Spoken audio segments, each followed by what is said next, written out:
Let's talk today about the Islamic Golden Age, because if you start discussing Islam with some intellectuals, they're always going to bring up the wonderful Golden Age. As a matter of fact, I stood in a professor's office in Princeton University who told me that the high point of all human history was the Golden Age of Islam in Baghdad. Let's look at this a little bit. First off, this whole idea of the wonder of the Golden Age of Baghdad came from Europe, in particular those who were harshly critical of the Catholic Church, people like Voltaire. So by building Islam up, they could then point to the Dark Ages and the Catholic Church and say, see, that is so terrible. Look, this is just wonderful.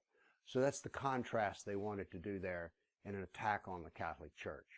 Now, there's another reason that we hear about the Golden Age, and that's because when we look around us, what do we see that comes out of Islam that is wonderful? Like, what wonderful novel have you read by a Muslim? I'm a scientist, and one of the things that I keep up with is what are they giving Nobel Prizes for?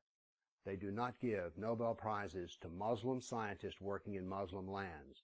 There's been a handful who've won Nobel Prizes for science, but they were working with kafirs, unbelievers, and in a kafir land. So we see here that Islam does not give us a lot of creativity. It can do some routine work. Here's take another example. What wonderful technological device do you use that comes from Islam? There are many Muslims in the computer business, but what great software do you use that comes out of Islam? There's a reason for this, and actually the reason for this comes from, of all things, the Golden Age. But before I get into the Golden Age, I want to show you what else was going on during this wonderful time of human history, which was that Islam was constantly attacking Europe. I prepared a dynamic battle map, which I want to show you here. And what you'll see is battles occurring, and you'll see that there's an unfolding history here. The white dots are the battles happening in the current 20-year period. So we're going to show you how Islam was harming kafirs from the period of 750 AD to 1260 AD, which was what the time of the Golden Age was. So here we go. Our first 20-year period.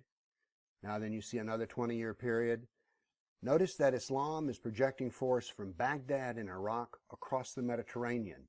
And notice how many battles there are. By the way, many of these battles culminate in the taking of slaves. A not largely known fact is that Muslims captured over 1 million Europeans to bring them into the slave quarters of Islam. Notice that Spain is continually being hammered.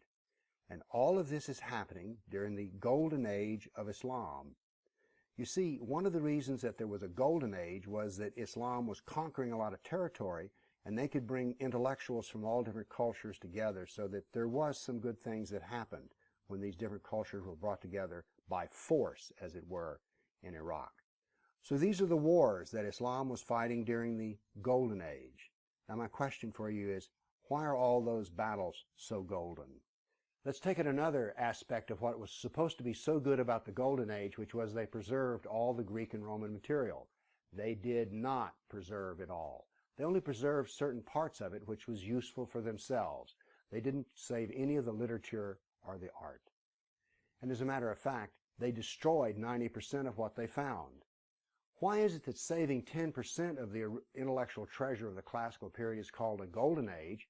What are we to call the Greeks and Romans who had 100% of it? Why aren't they referred to as a Golden Age? By the way, the rest of the doctrine found from the Greeks and the Romans was in the Byzantine Empire, and it finally really got to Europe when, why? Well, the Muslims crushed Constantinople and the scholars had to flee. So there was some good that was done, but these are more like golden flecks. There were areas in which they did well. One was geography, star maps, mathematics, but it was very limited as to what the Golden Age actually occurred. The knowledge that was brought forth in the Golden Age was very limited to the area that it was in.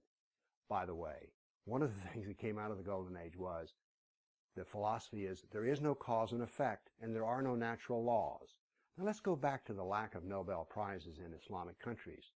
Do you think that saying there's no natural laws and there's no cause and effect would make a good scientist? No. All of science is based on the search for natural laws, and it is based upon cause and effect. So we can say about the Golden Age that there were some golden flecks, but it was not a Golden Age, and it all came at the hands of the suffering of the kafir. so much for the golden age. Thank you.